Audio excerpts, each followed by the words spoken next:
Alors, le problème est ceci. Le VIH avait toujours été considéré comme une maladie, bien sûr, infectieuse, traitée comme telle. Mais aujourd'hui, on constate qu'il y a un changement important dans le visage du VIH. Tout d'abord, sur le plan épidémiologique, vous savez qu'avant, on mourait véritablement du VIH, qui était une maladie mortelle à court terme, et qui touchait surtout des sujets jeunes. Aujourd'hui, on vit avec le VIH. L'espérance de vie a été nettement augmentée, de telle sorte que c'est devenu une maladie que l'on classe au rang des maladies chroniques, comme les maladies métaboliques. La population VIH est une population qui est une population vieillissante. Et par exemple, 50% des personnes vivant avec le VIH avaient plus de 50 ans aux États-Unis. Donc, c'est aussi une maladie qui touche une population qui vieillit. Alors, sur le plan des spectres des affections associées, auparavant, VIH rimait avec maladies opportunistes liées au sida, notamment des infections opportunistes qui étaient responsables de la mortalité à court terme. Aujourd'hui, il s'agit surtout d'affections opportunistes non liées au VIH. Et là, plusieurs études que je vais vous dérouler ont montré que les personnes vivant avec le VIH développent plus précocement et plus fréquemment des problèmes de santé par rapport à la population générale que l'on appelle des comorbidités ou des événements non classants SIDA. Et ces événements vont jouer un rôle important sur le taux de mortalité et par ricochet sur l'espérance de vie et la qualité de vie des personnes vivant avec le VIH. Ce spectre des comorbidités est très large. Il couvre aussi bien les affections cardiovasculaires, les cancers non liés au sida, les affections métaboliques, neurologiques avec le vieillissement, hépatiques, les problèmes rénaux, les problèmes osseux. Mais aujourd'hui, nous allons surtout nous intéresser aux affections cardiovasculaires et métaboliques. Effectivement, la part des décès dus aux événements non liés au VIH augmente avec l'âge des patients. Plus les patients sont âgés, plus la part des décès non liés au VIH augmente. Par exemple, au-delà de 50 ans, plus de 80% des décès, des parts de décès sont liées à des événements non ciblés. De même, on constate que ces causes sont surtout représentées par des maladies cardiovasculaires ou par les cancers. Donc le spectre des comorbidités dont on va parler durant ces quelques moments, c'est les complications cardiovasculaires et les troubles métaboliques que l'on observe chez les patients infectés par le VIH. Tout d'abord, le risque cardiovasculaire chez les patients infectés par le VIH. Les données épidémiologiques sont éloquentes là-dessus. On constate chez les patients infectés par le VIH la présence de plusieurs facteurs de risque. Tout d'abord, vous avez les facteurs communs de risque cardiovasculaire, mais également on constate que les maladies cardiovasculaires représentent la cause la plus importante de mortalité et que l'infarctus du myocarde est beaucoup plus élevé que dans la population générale. Ainsi, les maladies cardiovasculaires sont effectivement plus importantes chez les PVVIH, comme on peut le voir au niveau de la cohorte dite aquitaine, qui a observé des patients sur plusieurs années et qui maintenant a constaté que si les patients effectivement étaient hospitalisés plutôt pour des maladies liées au sida, ce qui venait de plus en plus, c'était les maladies cardiovasculaires, et ces maladies cardiovasculaires représentent une part de plus en plus importante. Et ces différentes études épidémiologiques montrent que c'est la maladie coronaire qui constitue le véritable problème. Effectivement, l'incidence de l'infarctus du myocarde est plus élevée chez les patients infectés par le VIH que dans la population générale. Ainsi, cette prévalence est plus élevée de 25% comparé à la population non VIH où l'infarctus du myocarde survient avec le même risque, facteur de risque, aux alentours de 11%. Donc il y a 2 fois plus de risque de faire un infarctus du myocarde chez un patient infecté par le VIH que chez un patient non infecté par le VIH. En ce qui concerne les motifs d'hospitalisation, par exemple, pour risque d'infarctus du myocarde, on constate là que ce risque est beaucoup plus élevé chez les patients infectés par le VIH que chez les patients non infectés par le VIH. Et ceci est constaté dans la plupart des études, que ce soit des essais, que ce soit des suivis de cohorte. Il devient très évident que les patients infectés par le VIH auront des risques de maladies coronariennes et d'infarctus du myocarde beaucoup plus élevés que la population générale.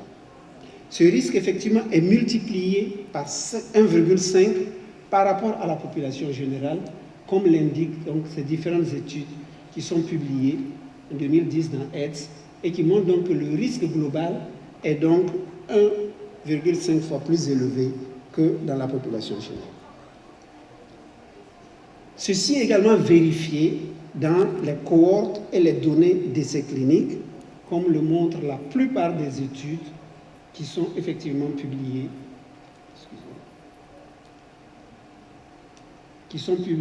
dans différentes études, et on constate effectivement que la prévalence de l'infarctus du myocarde est beaucoup plus élevée dans la population VIH que dans la population non infectée par le VIH. Donc, comme facteur de risque, nous constatons que les maladies cardiovasculaires sont plus importantes, elles sont responsables de plus de mortalité, et cette mortalité est surtout en rapport avec la maladie coronarienne et avec l'infarctus du myocarde. Effectivement, les maladies cardiovasculaires représentent la 4e cause de décès des sujets VIH+, après les infections opportunistes bien sûr, mais beaucoup plus avant d'autres complications. Cette étude en France, qui est publiée donc dans l'International Journal of Epidemiology, montre bien que, effectivement, la maladie cardiovasculaire vient en 4e position après les infections opportunistes, les cancers et donc les maladies cardiaques et hépatiques, mais vraiment en très bonne position dans la mortalité des patients infectés par le VIH. Et ceci est vérifié dans plusieurs études, comme également cette 2e étude publiée par Leuden et qui donne exactement la même classification que ce qui a été publié donc, en 2005 au niveau donc et en 2008. Pourquoi cette maladie coronarienne est-elle aussi responsable de mortalité et aussi fréquente chez les patients infectés par le VIH? Les explications sont très variées. Mais ce que l'on peut dire, c'est que l'athérosclérose est certainement plus fréquente et se développe plus précocement chez les sujets VIH par rapport à la population générale. Et ceci est lié probablement à l'inflammation chronique, comme tout à l'heure on vient de le dire. Il y a une inflammation de bas grade qui se développe de façon progressive, de façon chronique, et qui effectivement prédispose à l'athérosclérose. Et cette athérosclérose accélérée a plusieurs fondements, dont on va citer 3. Le premier fondement, c'est les effets propres de l'infection à VIH. Je vais essayer de vous montrer comment l'infection à VIH, par elle-même, favorise l'athérosclérose. Le deuxième élément, c'est qu'il y a les médicaments antirétroviraux qui prédisposent également à l'athérosclérose et à son accélération.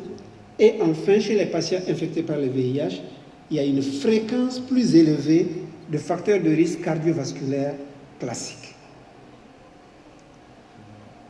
Les mécanismes sont divers et comme on le sait, l'infection à VIH va entraîner tout un tas de mécanismes. Ces différents mécanismes vont aboutir à une activation chronique du système immunitaire et ceci va agir au niveau de l'endothélium et favoriser donc les problèmes de coagulation, les dyslipidémies, etc. Et cela va déboucher donc sur la maladie cardiovasculaire. Tout d'abord, les effets propres de l'infection à VIH. Dans l'infection à VIH, on a noté 3 éléments fondamentaux. C'est qu'il y a une dysfonction de l'endothélium, il y a un effet procoagulant et il y a également un effet lipidogène, c'est-à-dire une perturbation des lipides sanguins. Et l'infection, effectivement, favorise la dysfonction, ayant pour conséquence plus de plaques non calcifiées. On nous a dit tout à l'heure que dans l'infection chronique de la bouche, il y avait également plus de plaques non calcifiées. Et ces plaques sont plus sensibles à la rupture. Tout ceci parce qu'il y a une dysrégulation au niveau de la réponse donc, de l'organisme à la régulation donc, de l'inflammation. Effectivement, il y a un déséquilibre qui se fait entre l'activité anti-athérogène et la dysfonction érectile qui va faire qu'il y a donc un déséquilibre en faveur de la prolifération donc, endothéliale et donc la fabrication donc, des plaques d'athérome et l'augmentation de l'athérogénèse. Je passe dessus. Le deuxième élément, c'est l'effet procoagulant du VIH. Les faits sont qu'il y a des manifestations thrombotiques qui sont fréquentes chez les patients infectés par le VIH. Ceci est lié à l'activation endothéliale et elle est corrélée à la charge virale plasmatique. Il y a des marqueurs que l'on peut mesurer et quand on mesure ces marqueurs, on se rend compte que par exemple les D-dimères sont élevés, qu'il y a une activation du plasminogène, qu'il y a une augmentation de l'homocystéine. Tout ceci explique le fait qu'il y a un état procoagulant chez le patient infecté par le VIH qui donc prédispose à la formation de la plaque. De même, il y a un effet prolipidogène du VIH. Lorsque vous comparez les patients non infectés par le VIH et les patients infectés par le VIH, on voit par exemple chez les patients non infectés par le VIH et les patients infectés par le VIH qui ne sont pas encore sous traitement, il y a déjà une augmentation effectivement du cholestérol, une baisse du cholestérol et du LDL, mais chez les patients qui sont sous traitement ARV déjà depuis 3 ans, on voit que ces paramètres augmentent beaucoup plus que chez les patients non infectés ou les patients qui sont non traités par les antirétroviraux. Donc il y a un effet clair lipidogène, donc lié déjà à l'état de VIH, mais également au traitement antirétroviral qui favorise donc les perturbations lipidiques. Effectivement, des études ont pu confirmer cela en montrant cet effet propre de la réplication virale. Plus le virus se multiplie, plus il y a donc un état pro-athérogène donc, au niveau donc, du sujet infecté par le VIH. Et nous avons cette étude SMART, c'est une étude qui a voulu comparer des patients. Enfin, l'objectif, ce n'était pas de mesurer l'effet athérogène, mais c'était surtout de montrer est-ce que l'on pouvait, chez des patients qui étaient contrôlés sur le plan virologique, est-ce qu'on pouvait arrêter les traitements antirétroviraux pour les reprendre lorsqu'il y aurait encore une immunosuppression. Et donc, cette étude a pu montrer que lorsque l'on arrêtait le traitement antirétroviral discontinu, ou lorsque l'on continuait donc le traitement, et donc là, il y a une réplication virale qui est supprimée, on constatait qu'il y avait une augmentation importante des événements cardiovasculaires. Donc, il est clair que lorsqu'il n'y a pas de suppression virale, lorsqu'il y a une réplication virale encore active, il y a donc des complications cardiovasculaires majeures qui surviennent donc chez les patients infectés par le VIH, qui témoignent que l'infection à VIH par elle-même prédispose à des événements cardiovasculaires majeurs. Effectivement, ces événements cardiovasculaires majeurs sont constitués par l'infarctus du myocarde, on l'a déjà vu, les décès de causes cardiovasculaires et les infarctus du myocarde silencieux non létaux, ainsi que les accidents vasculaires cérébraux. Donc tous les événements cardiovasculaires majeurs sont plus élevés chez les patients chez qui l'on faisait une discontinuation du traitement et donc la charge virale restait encore active par rapport aux patients qui avaient une charge virale qui était supprimée. Effectivement, chez les patients qui ont une virémie résiduelle, l'épaisseur intima média est plus élevée que chez les patients qui avaient une charge virale qui était indétectable sous traitement antirétroviral. Or, vous savez que la mesure de l'épaisseur intima média est une mesure, effectivement, de l'athérosclérose et surtout du risque d'infarctus du myocarde ou d'accident vasculaire cérébral.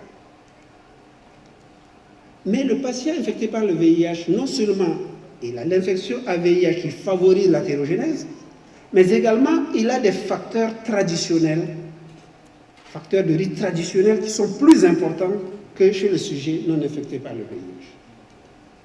Ces facteurs peuvent être présentés tels que dans cette étude, et vous voyez qu'il y a des facteurs modifiables, comme le tabagisme, qui est beaucoup plus important chez les patients infectés par le VIH. Ils fument plus que la population générale, ils ont des taux de triglycérides, de LDL cholestérol, etc., qui sont plus élevés, ils sont plus âgés, donc ils ont plusieurs facteurs de risque traditionnels qui sont plus importants que chez les sujets non infectés par le VIH. En effet, ils présentent effectivement le tabagisme, comme dans cette étude à propos, ils ont des triglycérides qui sont plus élevés et ils ont un HDL cholestérol qui est beaucoup moins élevé, qui est plus bas que chez les patients non infectés par le VIH. Qu'en est-il des autres troubles métaboliques que l'on peut observer donc chez ces patients infectés par le VIH? La prévalence du syndrome métabolique a été constatée dans la plupart des études comme étant beaucoup plus élevée que dans la population générale. Et nous allons rapidement passer en revue ces différents éléments. Effectivement, vous pouvez constater que chez les patients, dans une cohorte ici de 881 patients, on constate que le syndrome métabolique est associé à un surrisque de maladies cardiovasculaires et de diabète. Ça, on le sait.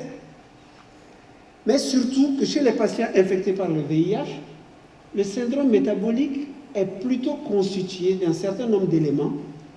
C'est le tour de taille, c'est la présence d'hypodystrophie et l'augmentation des triglycérides. Et ces patients ont un surrisque lié certainement au fait qu'ils ont une alimentation qui n'est pas bien équilibrée, qu'ils consomment de l'alcool, qu'ils sont sédentaires, qu'ils vieillissent plus facilement et qu'ils ont un tabagisme qui est important. Non seulement le syndrome métabolique est important, mais on constate, et là je crois que ça vous intéresse peut-être un peu plus, que le diabète est beaucoup plus fréquent dans la population des patients infectés par le VIH. En effet, avant les antirétroviraux, il n'y avait presque pas de données de diabète dans la population infectée par le VIH. Mais de plus en plus, depuis que les patients ont été mis sous antirétroviraux, la prévalence du diabète a été constatée quand même à des prévalences beaucoup plus élevées, de 5 à 15% après 3 ans de trithérapie. Mais maintenant, nous sommes à 15 ans, 20 ans de trithérapie et l'on constate effectivement que cette prévalence du diabète est de plus en plus notée dans les différentes études qui sont donc faites. Et ce problème, c'est qu'en fait, on n'a pas la population de référence pour pouvoir vraiment bien comparer les différentes études. Je vais vous passer rapidement en revue les différents éléments dont on dispose concernant le diabète et l'infection au VIH. Quelques études quand même faites aux États-Unis qui montrent, ça c'est la cohorte MAX qui est bien connue chez ceux qui s'occupent du VIH, une prévalence qui était de 14% dans la cohorte des patients infectés par le VIH ou 5% dans une population HIV négative. Et une incidence annuelle qui est quand même de près de 5% chez les patients infectés par le VIH contre 1,4% chez les patients non infectés par le VIH. Il s'agit quand même d'une prévalence assez importante, d'une incidence quand même assez importante chez ces populations-là. De même, cette étude qui a été faite chez les femmes, qui également montre quand même qu'il y a une incidence qui est un peu plus élevée que dans la population des patients qui ne sont pas traités par les ARV ou chez les patients VIH négatifs, de l'ordre de 2 à 2,5 fois plus élevé. D'autres cohortes également en Suisse, comme également la cohorte d'AD, montrent la même chose avec une incidence qui est moins élevée, mais une incidence qui est beaucoup plus importante que dans la population générale.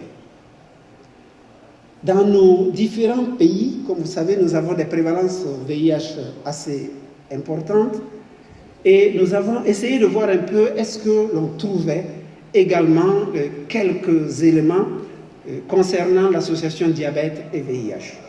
Les prévalences sont peu connues parce qu'on a rarement des études qui sont des études de population. Cependant, on peut affirmer qu'il y a une relation établie entre le traitement ARV et le diabète sucré. Dans notre propre série, nous avons pu constater quand même qu'il y avait une prévalence de 7,55% de diabète. Dans notre cohorte de patients infectés par le VIH, sachez quand même que nous avons à peu près 6000 patients qui sont suivis dans notre centre, donc 4000 sous antirétroviraux, alors qu'actuellement, la prévalence, selon l'étude STEPS qui s'est réalisée dans la population générale, est de l'ordre de 5%. Donc on peut quand même, sans être exhaustif, trouver qu'il y a une prévalence beaucoup plus élevée de diabète dans la population des patients infectés par le VIH. De même, nous avons fait une autre étude, là c'est une étude hospitalière, qui elle, par contre, n'a pas trouvé une prévalence beaucoup plus élevée, cependant une prévalence de dyslipidémie et de lipodystrophie qui sont beaucoup plus importantes. La lipodystrophie, elle a été beaucoup plus étudiée. Vous la connaissez, cette lipodystrophie, avec une accumulation de graisse donc, dans la partie thoracique, au niveau des seins, une émaciation au niveau du visage. Et cette lipodystrophie elle-même prédispose à un syndrome métabolique. En effet, des études ont pu montrer que les patients présentant une lipodystrophie ont un profil dysmétabolique équivalent à ceux ayant un syndrome métabolique. Et donc, c'est quand même important de pouvoir étudier la lipodystrophie chez les patients infectés par le VIH, parce que la présence d'une lipodystrophie prédispose au syndrome métabolique et donc aux autres complications que vous connaissez. Donc, quelques études ici au Rwanda qui montrent que la lipoatrophie est fréquente. Au Sénégal, qui a montré qu'il y avait une lipodystrophie et des désordres métaboliques plus importants chez les patients infectés par le VIH. Au Bénin, la même chose, lipodystrophie et désordres métaboliques plus importants. Une étude Lipo-Afrique qui a comparé des patients suivis en France et suivis à Abidjan, qui montrait que la lipodystrophie, certes, était plus importante chez les patients suivis en France, parce qu'ils étaient traités de beaucoup plus longtemps que chez les patients à Abidjan, mais cette lipodystrophie était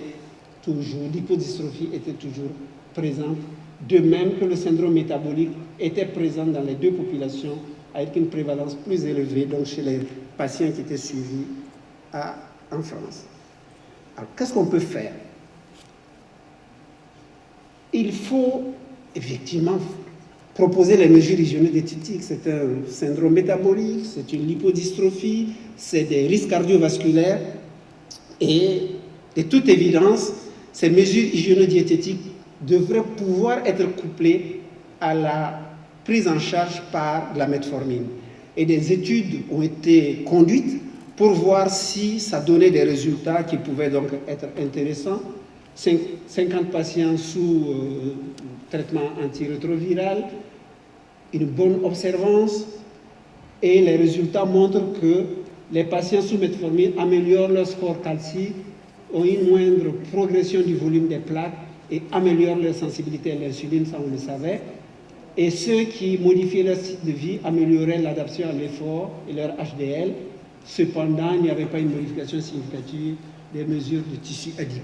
Il est quand même intéressant, les mesures hygiéno-diététiques et la metformine sont intéressantes dans la prise en charge donc, de ces troubles métaboliques et du risque cardiovasculaire. Pour le risque cardiovasculaire, on a vu que c'était des patients qui étaient fumeurs, il faut faire le sevrage, ils ne faisaient pas beaucoup de sport, et il faut qu'ils se mettent aux règles hygiéno-diététiques et à l'exercice physique. On doit pouvoir prescrire de l'aspirine et on devrait pouvoir traiter les dyslipidémies et il y a des recommandations qui ont été proposées dans ce cadre-là. Le problème, c'est qu'il y a une interaction entre les antirétroviraux et certains hypolipidémiens, notamment les statines, et certaines statines qui sont les plus fréquemment prescrites, comme la simvastatine, sont contre-indiquées lorsqu'il y a des antirétroviraux. Il faudrait donc privilégier d'autres statines qui malheureusement ne sont pas toujours disponibles ou en tout cas sont à un prix beaucoup plus élevé dans nos pays, ce qui pose un problème. Et le plus gros problème, c'est que les antirétroviraux sont gratuits et les autres traitements malheureusement ne sont pas subventionnés et donc le traitement devient beaucoup plus compliqué chez ces patients. Ce qu'il y a, c'est que ces traitements hypolipémiens, on n'arrive pas à atteindre les objectifs lipidiques. Lorsqu'il y a un accident vasculaire cérébral, vous savez, ou un accident coronaire, il y a effectivement des objectifs que l'on se fixe, et ces objectifs sont rarement atteints avec les traitements par les statines chez ces patients infectés par le VIH. Une étude que l'on appelle l'étude lipide-PAX montre que à M6 et à M12, chez les patients infectés par le VIH, on atteignait moins les objectifs que chez les patients qui ne sont pas infectés par le VIH. Peut-être parce qu'ils suivent moins bien les recommandations, peut-être il y a les interactions médicamenteuses, et peut-être aussi parce que l'infection à VIH elle-même favorise donc les problèmes d'athérogénèse et de problèmes lipidiques, de telle sorte que les traitements sont beaucoup moins efficaces. Les statines réduisent les événements non-sida, mais ils les réduisent beaucoup moins bien que dans une population qui est non infectée par le VIH. Et donc, la prescription des statines jusqu'à présent n'est pas la panacée dans cette population donc, de patients infectés par le VIH. Je termine donc pour dire que la population de patients VIH vieillit, que les patients séropositifs fument, et ils fument beaucoup, qu'il y a une augmentation des comorbidités qui sont importantes, et il y a une augmentation du nombre de patients polymédiqués, donc il y a un risque d'interaction médicamenteuse. Il est important donc de faire une évaluation holistique pour une prise en charge multidisciplinaire de ces patients. Ces patients devront donc, après l'infectiologue, certainement être vus régulièrement chez le cardiologue pour l'évaluation des risques cardiovasculaires, mais également vus par le diabétologue probablement pour la prise en charge de son syndrome métabolique et peut-être d'un diabète qui se serait installé, d'où la nécessité d'avoir une vision globale et de ne pas rester chacun dans nos différentes spécialités. Et ceci nous réconcilie, nous les internistes, avec vous tous, les médecins d'organes. Je vous remercie.